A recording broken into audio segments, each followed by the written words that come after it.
Hello, Gravy Timothy, and it looks like we are once again in the new world of Hearts Fighting for Arms Against Tyranny. And today we're looking at one feature in specific. Don't worry, we'll get into all those focus trees, but there's something more important first. You see, because along with Arms Against Tyranny, there has been a new update to Special Forces, and oh boy, are they different. So yeah, I think we'll be giving a go to the United States today and showing off just exactly what they're capable of. You see, Paradox have now gone ahead and reworked our special forces into their own doctrines, each of which comes with very unique abilities, all of which are definitely very useful and also very cheeky. Just like it'd be very cheeky if you hit the subscribe button right now, little Timothy, and you know, 800,000 subscribers, we may be doing ourselves an Alpha Landon playthrough of United States of America. Did you know about that? This guy could be replaced with another guy. Please hit the sub button.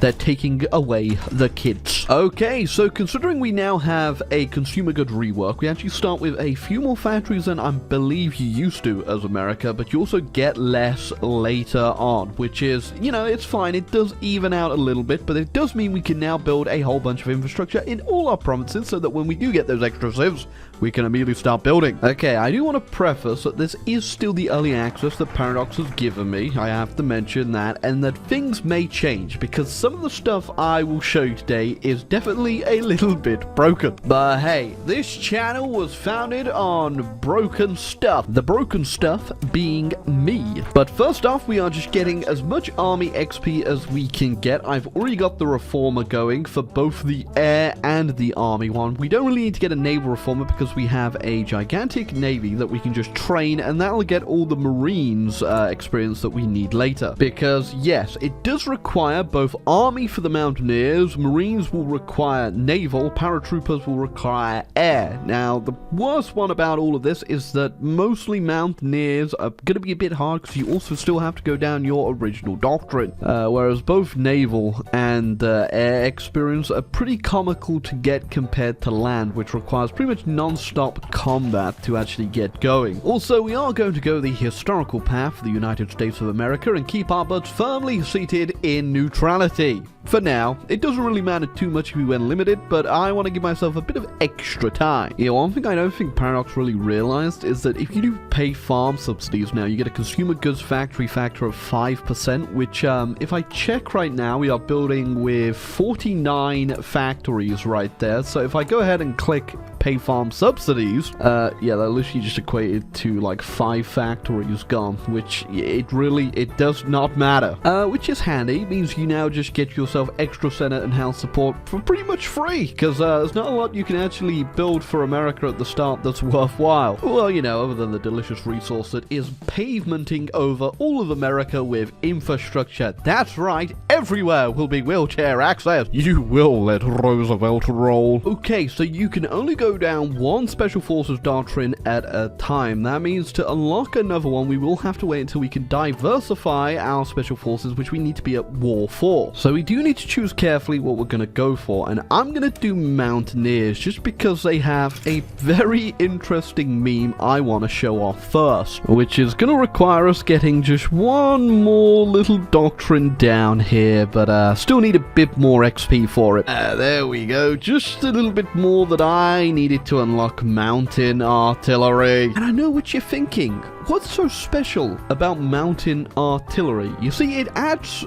a buff to your rangers, which is a extra support company you get from going down the Mountaineer line, where it gives a breakthrough modifier to your support artillery, and also your line artillery gets a soft attack buff of 20%. So just theoretically, if we were to make a little unit here, not that we're going to be using this right now, nothing particular, just a few infantry, not even special forces, and you see with just a support artillery, support AA, and support AT, it doesn't have much breakthrough or anything special about it. It's a semi-well-rounded division, but if I was to add the Rangers, just watch as all this starts to add up. I mean, with the Rangers right now, it's not doing too bad. I mean, that breakthrough is a nice buff to it, but that soft attack's pretty low. We could get that up a bit more, I think. So just so you can see what I'm thinking of here, we'll remove the Rangers again, and we'll add a artillery. You know, that gets the soft attack up by 102 then. If we added the Rangers again, it gets up to 124.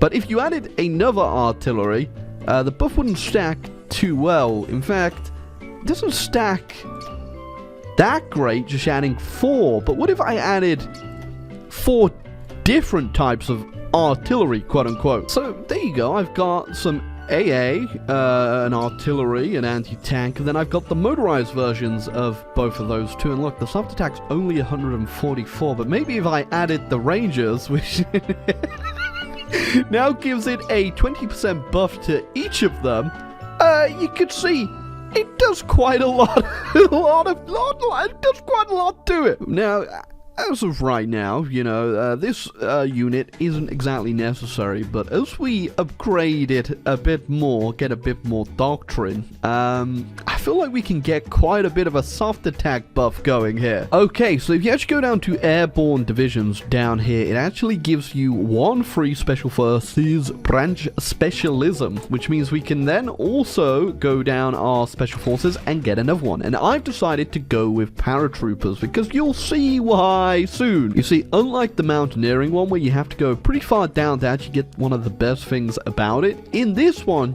you only really need to go down 2. You see, both of these options are pretty good, but one of them is just way better. Now you get this one, which gives you enemy controlled states we paradrop into will receive damage to military factories, civilian factories, and infrastructure, which is very good because all you have to do is drop one guy in there, not care about him, and boom, there goes the factory. But more importantly, this one over here, enemy divisions in states we paradrop into will have their current organization reduced. So, yeah. As you can imagine, dropping one paratrooper into a state, say Normandy, when you're going for a D-Day that then lowers the organization of every unit in that state, might be a little bit overpowered. Now, the effect can only occur once per state every 30 days, so you only need one paratrooper to actually do it. So let's say you go ahead, you've got your naval invasion set up for Normandy, you've got one placed on here, but you can't quite break it, so you get one paratrooper to drop over here, and that's enough for them to completely break and get the landing. Don't worry, we'll show it off later. So usually if you go down superior firepower, you'd always go down right side because you get 2 25% soft attack bonuses for your support companies and just 20 org for free, which is really good. But I think the extra 10% you get from line artillery now with the Rangers is gonna also be pretty good. But I'm gonna go with this one just because I plan on doing tanks, so yeah, gonna need this. Okay, so I have been researching the better artillery and also going down my doctrine. So now you can see from the exact same template, we still have 178 soft attack. But if we were to add the Rangers, it goes up to 444! And believe me when I say, it doesn't end there. It's only going to get more powerful. But obviously, having that for your entire army is definitely going to be very costly. So we're just going to specialize into a few good units with that template. But it won't be that template exactly, because I want to do it with tank. Okay, so things have kicked off in Europe, and we are now going to do the giant awakes, and our factories will be going up a lot. They're also quite low right now, but that's because I'm making a lot of aluminums. But I've also been building quite a few mills anyway, so yeah, if you can't tell. Okay, so the Japanese have gone ahead and declared war on me, and that will be the biggest mistake they have ever made. Well, they started the war off strong by just losing 30 destroyers there. Very well, Japan. Very well done. You see, if we want to go ahead and take Taiwan over here, there's quite a few pesky divisions holding the port. You see, like, it's not getting anywhere. If only there was a little thing I could do that'd make all the pain go away. There you go, we'll drop one paratrooper right there, and they just lost half of their org in that battle. I mean, hey, even with our debuff to their org right there, it didn't go too well, but that's because I'm still using our starting infantry template. But maybe we should change that. I mean, it kind of looks like a bit of a ridiculous template, really. Like, who would ever actually use this? I mean, it's 471 soft attack, but you know, just Sorry there, got a little bit goofy. Hey, you know, just a support company that can turn your 500 soft attack unit to 1400. Yay, now with our 1400 soft attack units, let's give this one another crack, shall we? And once again, we're going to preempt with a airborne division drop, and yep, they immediately just exploded into nothing. Now this is definitely the very, very definition of overkill. I don't need this much soft attack. But you know, I have been given the tools of chaos, and thus I shall unleash them. I really don't have to get involved over here in China. We could just take Japan out right now, no problem. But I do need to grind out way more XP. Don't mind me, just blowing everything up in my way. Now, while these units do pack insane amounts of punch, the org on them is absolutely horrendously bad. So we gotta do something here. There's really nothing that AI can do to stop these units. The only thing that really can slow them down is the fact they have terrible orc, but I have removed a few of the support companies and got us back up to 41, and yeah, we could keep going down our doctrine, but I gotta save up my stuff. Yeah, well, there you go. There goes the entire front in China. There's actually a lot less units here that I would have liked, and I'm getting no experience. Yeah, I'm starting to get the feeling that the orc really doesn't matter, does it? They just sort of blow up before any orc damage can really occur. Yeah, who would win? The entirety of the Japanese mainland, or some really explodey boys? Oh no, my units with their low ore can't carry the battle on enough to do enough soft attack. If only there was something I could do. Hey, that's right, just get rid of all of their organization immediately. Have I mentioned that special forces are very overpowered? Oh, China's actually in this peace deal, probably because I occupied them. Yeah, sorry about that, China. Accidentally, let another power come in. Well, guess it's time we got ourselves to Europe and helped out with, oh god. And you know, I think it's finally time we brought about these tanks we've been talking about. Now, they're a bit more balanced than our other units because they only have 1,000 soft attack, which without, they'd have 567. This isn't gonna last, is it? Oh, it looks like the UK